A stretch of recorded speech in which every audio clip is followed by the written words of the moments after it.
नमस्कार. Manifestation process 4th step. तुम्ही तुमच्याकडे जे होल्ड करून ठेवता तेच तुम्हाला मिळतं. म्हणजे तुम्ही जे मागता ते तुम्हाला मिळत नाही. तुमच्याकडे जे आहे, तुम्ही जसे आहात ते तुम्ही अट्रॅक्ट करता. म्हणून आपण काय होल्ड करून ठेवलं आहे याच्याकडे पहिले लक्षपूर्वक ज्ञान द्यायचं, की मी काय होल्ड करून ठेवलं आहे. राग, द्वेष जे तुम्ही पकडून ठेवाल, प्रेम, आनंद जे तुम्ही तुमच्याकडे पकडून ठेवाल ते तुम्ही मॅनिफेस्ट करता. म्हणून पहिले स्वतःला बदलणं मॅनिफेस्टेशन प्रोसेसमध्ये खूप आवश्यक आहे. तुम्ही जोपर्यंत शांत, आनंदी आणि उत्साही होत नाही तोपर्यंत तुम्ही काही मिळवू शकत नाही. आता मॅनिफेस्टेशन तुम्हाला हवं ते मिळवणं म्हणून स्वतःवर प्रेम करणे, स्वतःची माफी मागणे डेली करायचं आहे.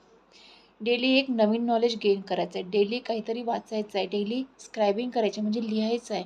लिहिल्याने आपले विचार कमी व्हायला मदत होते.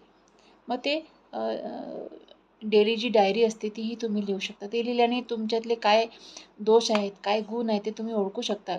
जे दोष आहेत ते कमी करून त्याच्यावर तुम्ही वर्क करू शकता आणि स्वतःला बदलू शकता. रोज एक प्रोडक्टिव्ह टास्क करायचं. उद्या करू, परवा करू हे सोडायचं, कारण वेळ लिमिटेड आहे. हा 24 तासाचा वेळ आहे. हा आजचा जो दिवस आहे, आज तुम्हाला मिळाला आहे. हा उद्या तो परत हा दिवस नाही येणार आहे. पैशापेक्षाही महत्त्वाची वेळ आहे, मौल्यवान वेळ आहे मी असं म्हणेल. कारण एकदा गेलेली वेळ परत येत नाही आणि वेळ आपल्या हातातून अशीच निसटत जाते. सकाळ होतो, दुपार होते, रात्र होते. आपण एकाच विचारात गुरफटत राहतो. 10 वर्षाआधीच्या, 5 वर्षाआधीच्या. सोडा ते. कारण परिस्थिती बदलते पण आपले विचार आपण बदलत नाही. आपण त्या परिस्थितीचा विचार करत राहतो आणि आपण 5 वर्ष आधी जुने विचार करत राहिल्याने आपण 5 वर्ष आधीचीच लाईफ जगत राहतो. म्हणून आपल्याला आपले विचार बदलणं आवश्यक आहे. कारण आपलं माइंडचं काम हे फक्त विचार करणं आहे. फक्त ते विचार जाणीवपूर्वक चांगले कसे करायचे हे आपल्या हातात आहे. त्याच्यामुळे आपण आपले विचार बदलणं आवश्यक आहे. ते विचार बदलण्यासाठी काही ह्या ॲक्टिव्हिटी आहे. रोज रीडिंग करणे, रोज रायटिंग करणे. हे आपण जर करत राहू तर आपल्यात फरक जाणवायला लागेल.